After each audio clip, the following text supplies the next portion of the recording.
Assalamualaikum warahmatullahi wabarakatuh. Kami dari mahasiswi Politeknik Negeri Medan kelompok 8 mahasiswi ingin meliput usaha mikro, kecil, dan menengah, yaitu Cowboy Kupi. Saya Pratama Utama Surpati. Saya Lutfi Naila. saya Sofia Priska Emiani Syariati.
Mahasiswi Politeknik Negeri Medan ingin mewawancarai Mas untuk UMKM Cowboy Kupi.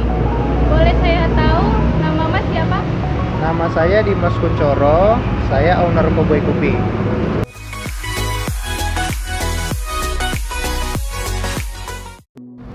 Sudah berapa lama Cowboy Kupi berjalan? Cowboy Kupi sebagai brand itu baru mau 2 bulan. Cuman kita sebetulnya kan rebrand berjalannya itu hampir 1 tahun udah sebetulnya. Cuman kalau Cowboy Kupi sebagai brand sendiri itu baru 2 bulan jalannya. Bisa diceritakan awal berdirinya Cowboy Kupi? Awal berdirinya Cowboy Kupi ini awalnya dari sebetulnya pindahan dari brand yang satunya.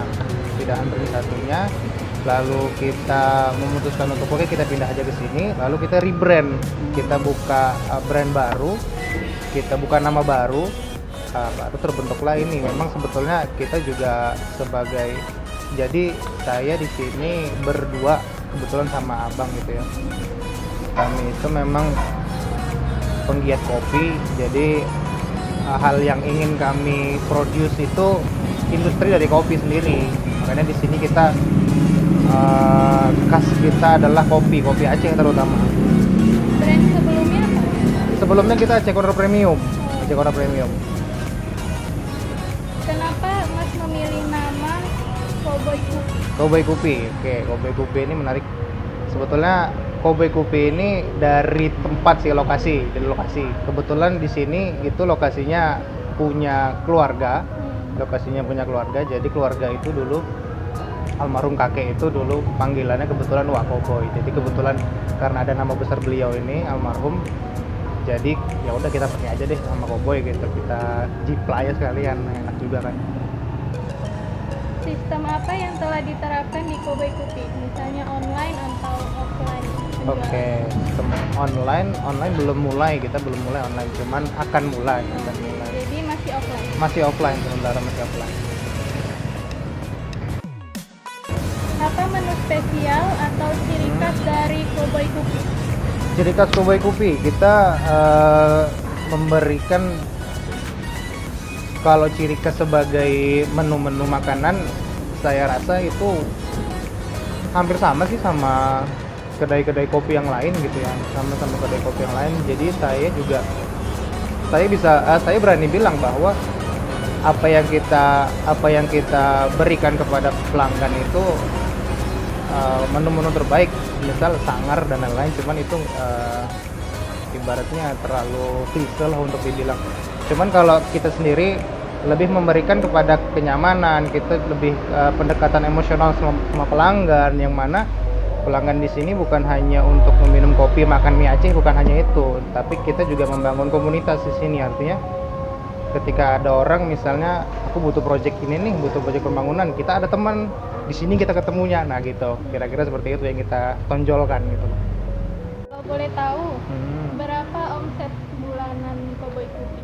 Kalau bulanan karena kita masih hitungannya pemula ya, masih 2 bulan juga, mau 2 bulan malah, jadi belum bisa di tracking kalau untuk bulanan. Tapi kalau untuk harian udah bisa kita rata-rata itu satu hari bisa range-nya dari 500 sampai 1.200.000. Apakah Koboi Kopi telah melakukan pembukuan keuangan tersendiri? Pembukuan sudah.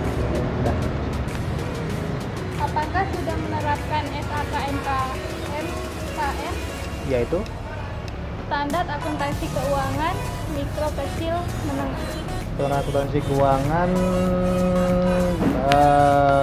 belum tahu ya apakah itu udah standar atau belum, sesuai dengan standar atau belum tahu. Cuman untuk pembacaan untuk kita aja yang baca, pihak internal aja yang baca, itu cukup jelas, kredit debitnya sudah jelas lah.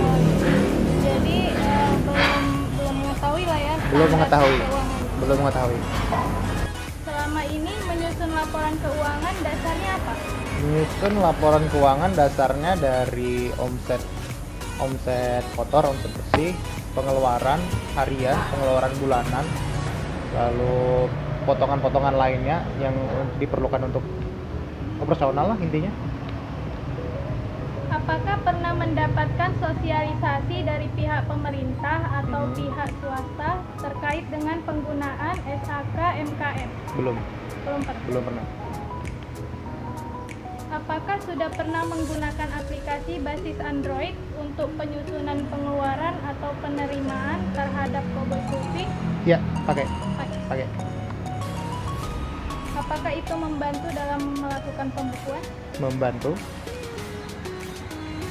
Seberapa efisien dan efektifkah aplikasi Android tersebut membantu dalam penyusunan pembukuan? Seefektif apa menyusun? Seberapa efektif aplikasi Android tersebut membantu dalam penyusunan pembukuan? Sebetulnya apa yang ada di Android itu kita kan menggunakan, ini kebetulan ada 2 yang kita gunakan, Mokapos sama Bukukas. Mokapos dan Bukukas. Mokapos ini basis kasir, kalau Bukukas ini basis input. Jadi yang mereka produce itu sebetulnya hal yang sama apa yang kita tulis dengan manual, itu juga kita lakukan. Manual sama. Membantunya itu dalam hal, bukan membantu dalam hal mempermudah pekerjaan tuh enggak, sebetulnya membantu dalam hal double checking aja. Double checking supaya kita pasti aja apa yang bisa kita double check. Bisa nyamain gitu ya. Bisa main nggak betul. salah data. Betul. Apakah pernah terjadi kegagalan pemasaran dalam Koboi Kopi? Kegagalan pemasaran. Belum. Belum. Jadi selama ini sukses. Selama ini berjalannya masih aman, masih sesuai rencana. Apakah berencana membuka cabang atau jenis usaha yang lain? Ya. Cabang atau Cabang, usaha? rencana cabang ada, rencana usaha lain juga ada.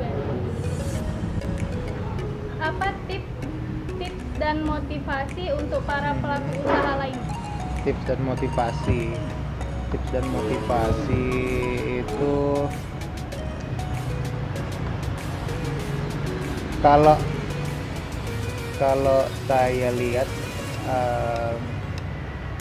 terkadang ada orang anak-anak muda kayak kita ini itu sebetulnya lapar dan haus akan cuan, lapar dan haus akan keuntungan saja gitu, tanpa memikirkan adanya proses di balik itu gitu. Kadang itulah yang jadi saya ceritakan dulu ada prinsip bahwa 1000 kedai kopi buka setiap hari, 999 kedai kopi setiap hari tutup. Itu kenapa? Karena adanya prinsip yang di awal tadi, orang hanya melihat cuannya saja tanpa melihat adanya proses di belakangan. Nah, itulah yang saya ingin beritahu kepada orang-orang lain bahwa yang kita lakukan itu bukan hanya nyari uang, cuman kita juga berencana, ada planning dan ada belajar di situ. Kegagalan itu biasa, cuman itu bukan opsi kita dalam berbisnis. Yang kita rencanakan yaitu kita bagaimana bisnis ini bisa berjalan lama, kalau bisa sampai seumur hidup gitu. Stay young, stay healthy, stay hungry, stay foolish, itu intinya dari anak muda, itu aja. Apa harapan terhadap pemerintah kepada para pelaku UMKM? Pemerintah, kalau harapan ke pemerintah sebenarnya saya belum pernah bersentuhan dengan bagian pemerintah ya, kecuali pajak itu doang. Selebih itu belum pernah saya bersentuhan sama pemerintah. Apakah boleh kami coba menyusun laporan keuangan Cowboy Kuping menggunakan standar akuntansi? Boleh. Maksudnya saya mau diedukasi gitu? Iya. Nggak masalah, oke, sip. Oke. Boleh nggak Mas, data keuangan yang bakal kami susun nanti dipublish ke YouTube? Enggak, karena itu privasi dari internal Cowboy sendiri. Ya. Media online apa saja yang digunakan Cowboy Kuping? Media online ada Instagram, ada Facebook. Nama media online tersebut apa? @cowboykupi semuanya. @cowboykupi. semuanya. Terima kasih. Sama-sama. Berikut ini saya akan menjelaskan secara singkat mengenai SAK EMKM. SAK EMKM adalah kepanjangan dari Standar Akuntansi Keuangan Entitas Mikro Kecil dan Menengah yang dirancang secara khusus sebagai patokan standar akuntansi keuangan pada UMKM. Mengapa hal ini sangat dibutuhkan untuk usaha terutama UMKM? Karena laporan keuangan merupakan hal yang penting dalam sebuah usaha.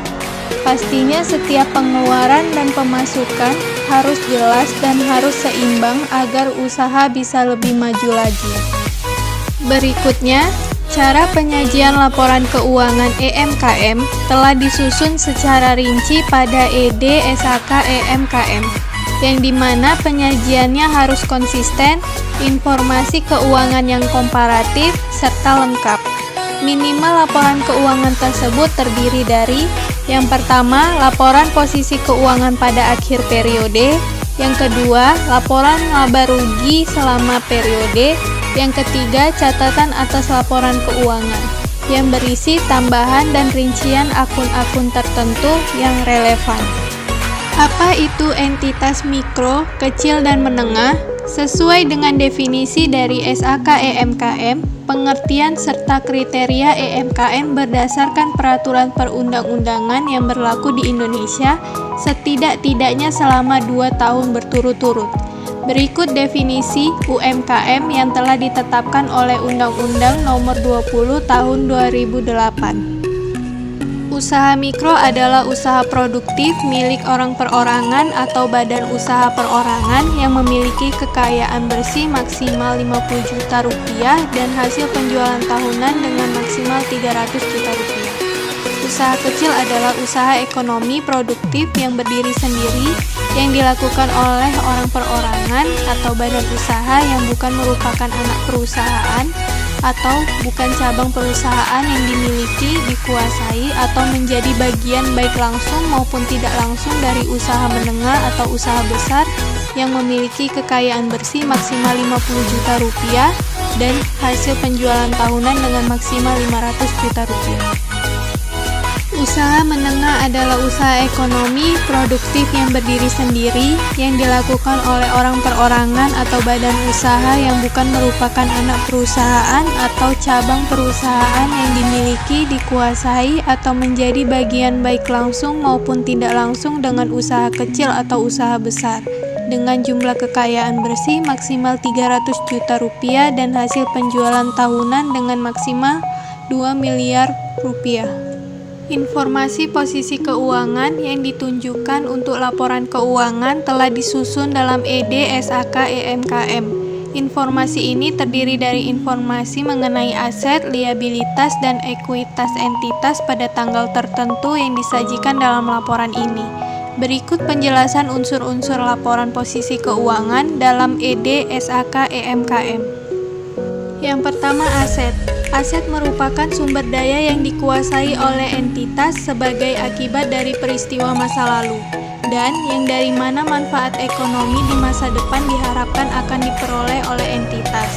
Aset terbagi menjadi dua macam, yaitu aset yang memiliki wujud dan aset tidak memiliki wujud atau tak berwujud. Yang kedua, liabilitas. Liabilitas merupakan kewajiban kini entitas yang timbul dari peristiwa masa lalu, yang penyelesaiannya mengakibatkan arus keluar dari sumber daya entitas yang mengandung manfaat ekonomi. Yang ketiga, ekuitas. Ekuitas adalah hak residual atas aset entitas setelah dikurangi seluruh liabilitasnya. Berikutnya, laporan laba rugi.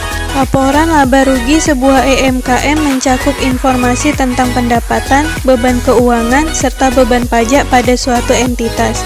Sesuai dengan ED SAK EMKM, laporan laba rugi memasukkan semua penghasilan dan beban yang diakui dalam suatu periode, kecuali ED SAK EMKM mensyaratkan lainnya.